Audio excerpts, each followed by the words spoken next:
Today we are going to learn full wave bridge rectifier. Now what is full wave bridge rectifier? Full wave bridge rectifier is circuit which converts single phase AC supply into pulsating DC. But in both the half cycles we are getting pulsating DC output, unlike single phase half wave rectifier in which only in positive half cycle we are getting output voltage or load voltage. Here single phase bridge rectifier consists bridge formed by 4 diodes. Diode D1 and D2 for positive half cycle and diode D3 and D4 for negative half cycle. Here we can see diode D1 and D2, D3 and D4. Now in positive half cycle, here positive half cycle of supply voltage appears. In positive half cycle, what happens? Diode D1 and D2 gets forward biased. Once diode D1 and D2 are in forward biased, it now acts as a closed switch. Closed switch means they are providing now zero opposition to flow of current, and maximum current is now flowing through these two diodes. Now once diode gate turns on, current starts flowing and follows this path. This, suppose we are saying this point is line, then from L to diode D1 to load RL to diode D2 and again ends at neutral point. So current following this path, D1 to load diode D2 and again neutral. Due to resistive load, what happens? Due to resistive load, load current waveform is also similar to load voltage. Here this is load voltage waveform now, and current waveform is also similar. In negative half cycle, what happens? Here negative half cycle appears.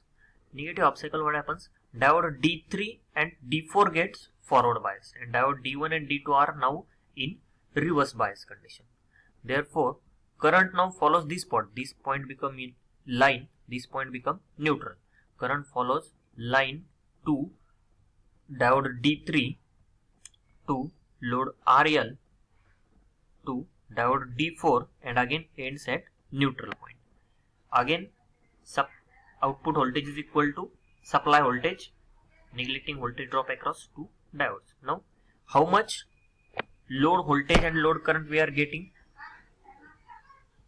Output voltage is equal to supply voltage. If we neglect small voltage drop across two diodes, if we used silicon diode, that forward voltage drop is 0.7 volt. If we use germanium diode, that voltage drop is 0.2 volt. If we neglect that, entire supply voltage V in we are getting at the output and the load as a output voltage.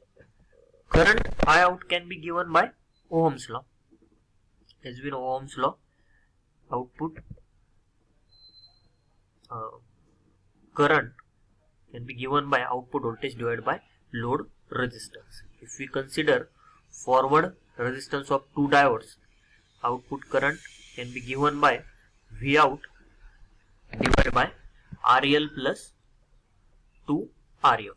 But we are now neglecting this forward resistance of two diodes, as it is very small compared to this load resistance. That's why simply output current can be given by I out is equal to V out upon RL, that is output voltage divided by output resistance or load resistance. For simplicity purpose, we have used here resistive load. Here we can see we have used resistive load. That's why load current is also positive and in phase with load voltage.